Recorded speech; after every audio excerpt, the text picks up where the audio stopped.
Okay, class, so here is the final project submission question statement or whatever you're expected to respond to. It reads, in this module, you will submit your completed research topic proposal. You have done a lot of the legwork on this already, which you have, including your topic identification short paper in Module 4 and your analysis reports in Module 6 and 7. Now you can take what you have begun to develop a step further by analyzing the additional sources you identified in the last module and revising your work to incorporate instructor feedback.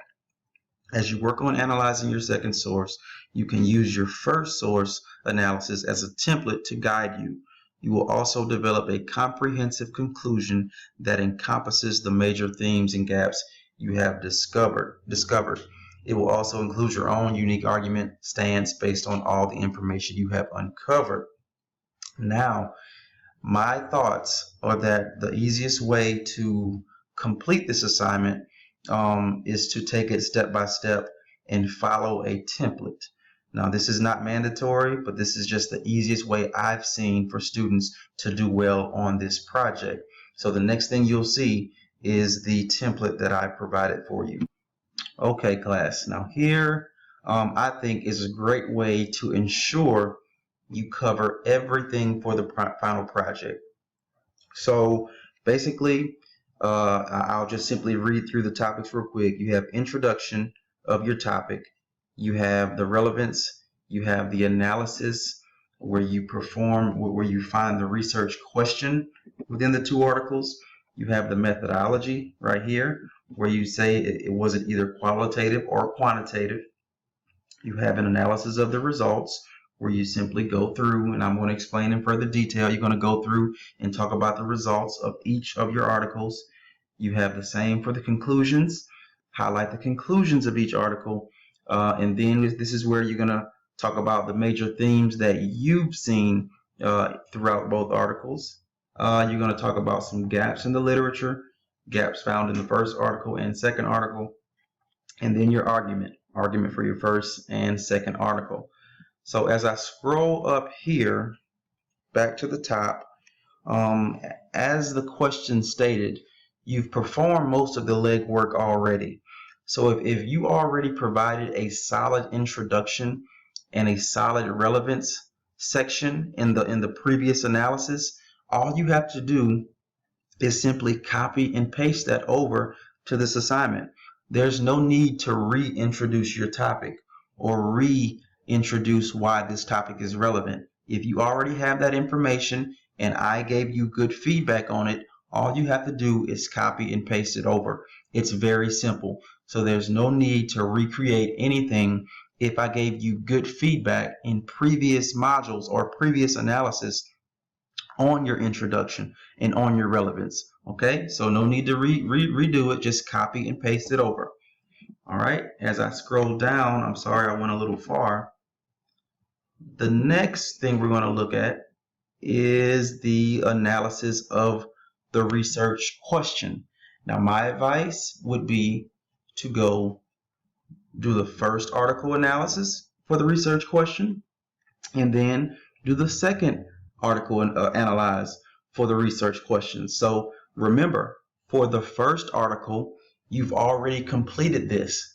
So if you got good feedback from me on your first article where you analyze the research questions, there's no need to redo this analysis. All you have to do is copy and paste it over.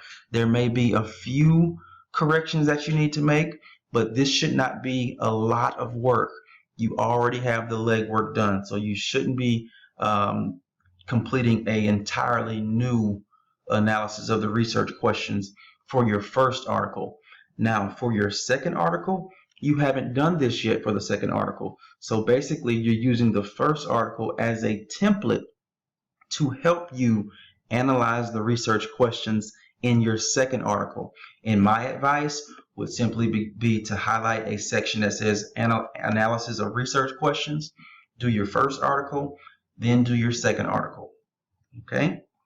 The next section talks about analysis of the methodology.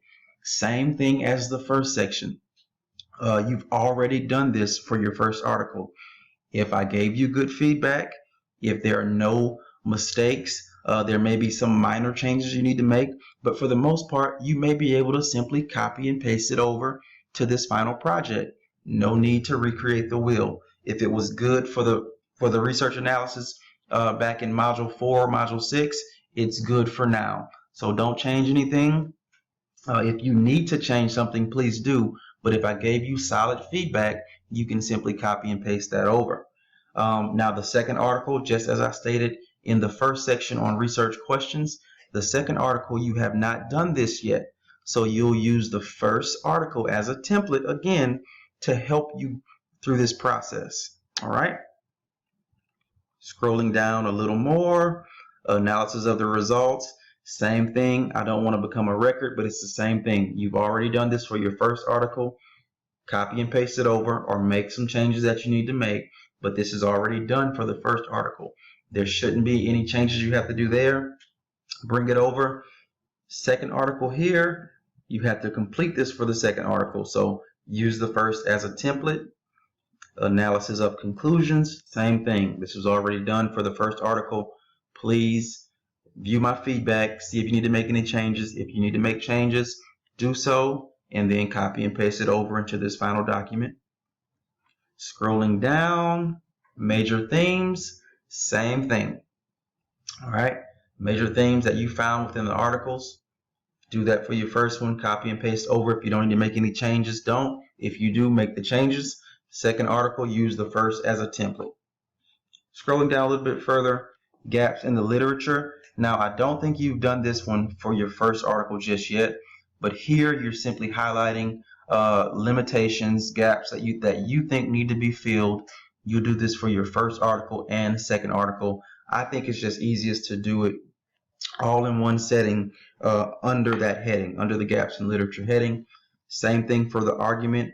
What's your stance on the first article? Then you're going to highlight your stance on the second article. And that's really all I'm going to explain. The last two sections of the rubric are simply on communication of your ideas and on your writing mechanics. I strongly suggest that you work ahead and you try to get this paper proofread before submitting. It's critical. We don't want to make any minor mistakes. So as I scroll back up to the top, remember, there's no need to recreate the wheel on the first article. You've already analyzed questions, you've analyzed methodologies, you've analyzed results and conclusions. So if you did well the first time, all you have to do is copy and paste those things over. Now for the second article, you need to use that first one as a template. And honestly guys, I found this template to be the easiest way to get every piece of information in a logical and coherent manner. All right. I hope this helps. If it doesn't, send me an email, call me, chat me. All right. You all have a great day. Bye-bye.